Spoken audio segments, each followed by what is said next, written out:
গাজার শিশুরা যখন ধ্বংসস্তূপের নিচে চাপা পড়ে থাকে তখন ইয়েমেনের সানা শহরেও বেজে ওঠে বোমা হামলার শব্দ। গত 7 মাস ধরে দুই ভিন্ন ভূখণ্ডে একই রাষ্ট্রের আগ্রাসনের শিকার হচ্ছে অসংখ্য নিরীহ মানুষ। গাজায় হাজারো বেসামরিক নাগরিক নিহত হয়েছে ইসরায়েলি বোমায়, আর ইয়েমেনে ইসরায়েলি জোটের বিমান হামলায় ধ্বংস হয়েছে বিমানবন্দর, বন্দর ও আবাসিক এলাকা। এই বাস্তবতা থেকেই উঠে এসেছে পাল্টা প্রতিরোধ। বৃহস্পতিবার গভীর রাতে ইয়েমেন থেকে ইসরায়েল লক্ষ্য করে ছোড়া হয় একটি দূরপাল্লার ক্ষেপণাস্ত্র। রয়টার্সের খবরে বলা হয়েছে, ইসরায়েলি সামরিক বাহিনী দাবি করেছে তারা এই ক্ষেপণাস্ত্রটি সফলভাবে মাঝ আকাশেই ধ্বংস করেছে অত্যাধুনিক অ্যারো-3 প্রতিরক্ষা ব্যবস্থা দিয়ে।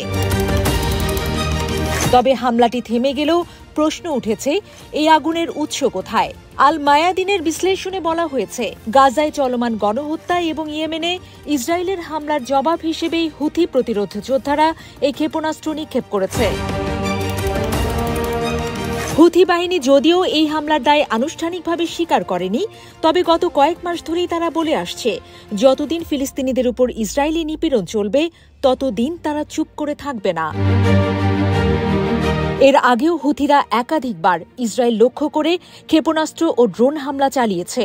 বিবিসির প্রতিবেদন অনুসারে এইসব হামলার বেশিরভাগই ইসরায়েলের বিমান প্রতিরক্ষা ব্যবস্থা দ্বারা প্রতিহত হয়েছে, তবে প্রতিবারই ইসরায়েলের মূল ভূখণ্ডে আতঙ্ক ছড়িয়েছে ব্যাপকভাবে।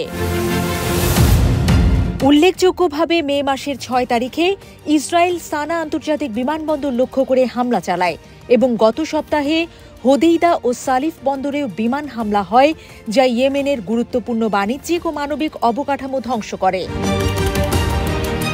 হুথি বাহিনীর দাবি, এসব হামলা কেবল সামরিক নয়, বরং তাদের জনগণের উপর প্রকাশ্য যুদ্ধ।